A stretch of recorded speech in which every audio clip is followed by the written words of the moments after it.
I can't breathe. I can't breathe. These are the last words that were spoken by Eric Garner right before he died, being murdered at the hands of a police officer. Once again, we're left with another situation where the grand jury refused to indict a police officer for killing an unarmed civilian, another unarmed black man. The chokehold is not allowed to be used. He hadn't been convicted of any crime. He didn't even appear to be actually really resisting all that much. There were multiple men on one person. He was unarmed. And still, it was necessary to kill him.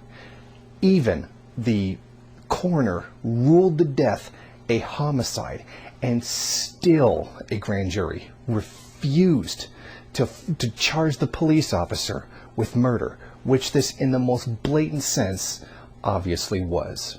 Now, whenever something like this happens, the media goes out and starts defending the officer.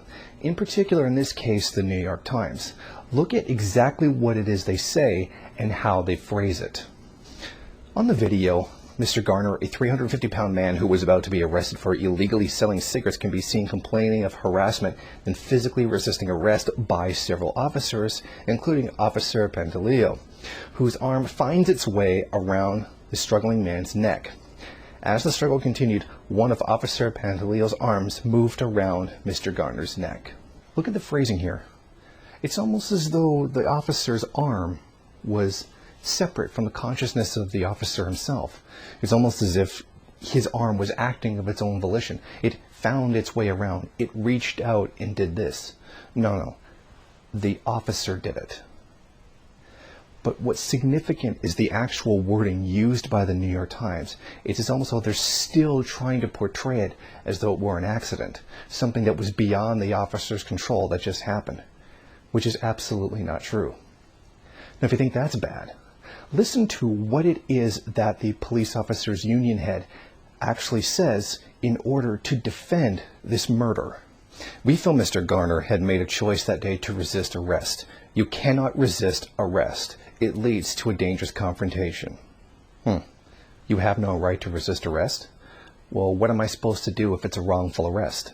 I'm just supposed to allow it to happen? I have no right to defend myself from a wrongful arrest?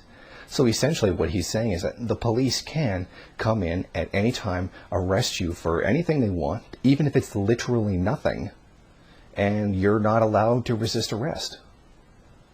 But look at the phrasing here. He's actually saying the police are allowed to kill you if you resist arrest. Oh, they're not overtly saying we're allowed to kill you, but if you do resist arrest and you die as a result, it's your fault. Even if the officer's actions were completely unnecessary, outside of the rules of what it is and how it is they're supposed to conduct their job, it's still your fault. So essentially, the arresting officer can break the law or break the rules in order to arrest you. That's exactly what he just did. He just justified that. He defended that.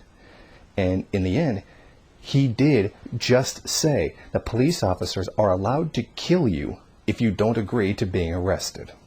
Now, Fox News and some other people were making comments, well, if you're choking somebody, how are they able to scream, I can't breathe, I can't breathe?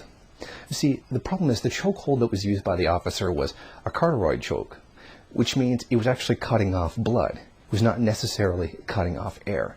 That's how he was choking, but he was still actually able to breathe. Essentially, this is actually worse than a regular choke. A regular choke can make you pass out and then eventually kill you. A carotid choke will actually kill you outright. The statement here is clear. You're not innocent until proven guilty. The police officers essentially have the right to be judge, jury, and executioner in these cases, because doing all of these things is essentially not a problem. It's not a violation of the rules. Even when they execute you, they still can't get in trouble. It's apparently not outside their rules or, what have you. Who gave them this power? The bourgeois state. But let's look at another situation. WBIR reports that law enforcement responded to a disturbance near the University of Tennessee where a house party with about 800 people had reportedly become unruly and spilled out into the street. Frank Phillips, a Knox County sheriff's officer, was fired back in April after a series of pictures taken by photographer John Messner, who were published in the Daily Mail in Britain that showed an officer identified by the sheriff's office as Phillips grabbing 21-year-old college student Jared Dotson around the neck and squeezing him until he fell to his knees. But the victim in this case was white, so there was actually some kind of justice actually carried out. And should we really be surprised? Does this happen in all the situations? No, of course not. Police kill people of all ages, of all races, but they do heavily kill one group over another, showing the real, actual white supremacist ideology that is there. Merely pointing to some white people who have died does not mean it's brutally one-sided. This is a white racist structure. There is no police harass everybody movement in response to the large number of black men who are being killed. This is very clearly a racist society, and no amount of trying to point to other people having been died can actually cover that up. The police are essentially, in my opinion, a terrorist organization, and would certainly be so in the opinion of many other people. But when we're talking about the white supremacy in the United States, particularly in North America, there's a very interesting piece of news that was left ignored. Just recently, there was a vote in the United Nations to ban the promotion of racial supremacist ideology. There was a specific to ban Nazism and Neo-Nazism. Now, all the countries voted, 55 of them abstained. But 3 specific countries actually voted no. The United States, Canada, and Ukraine.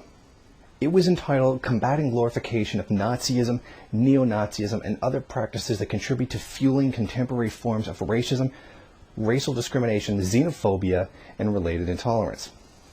Now, this would reaffirm the relevant provisions of the Durban Declaration and the outcome document of the Durban Review Conference, in which states condemn the persistence and resurgence of neo-Nazism, neo-fascism, and violent nationalist ideologies based on racial and national prejudice, and stated that those phenomena could never be justified in any instance or in any circumstance.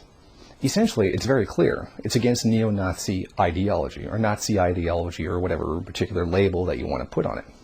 Isn't it interesting that the countries that didn't sign it, that specifically said no, were the United States, Canada, and Ukraine?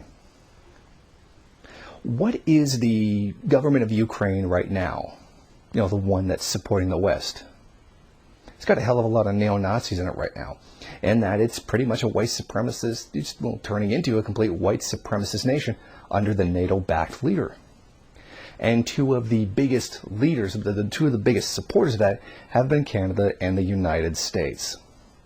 So thank you, Barack Obama and Stephen Harper. Particularly you, Barack Obama, being an ethnic minority yourself. I think this speaks volumes about what it is that these 2 societies are particularly about. And it's pretty hard to say that they're not racist when they're literally defending racism. And some of them have even used words like it's a matter of freedom of speech and stuff like that. So just think about that the next time someone like Eric Garner is killed and you try to say that this is not a racist society.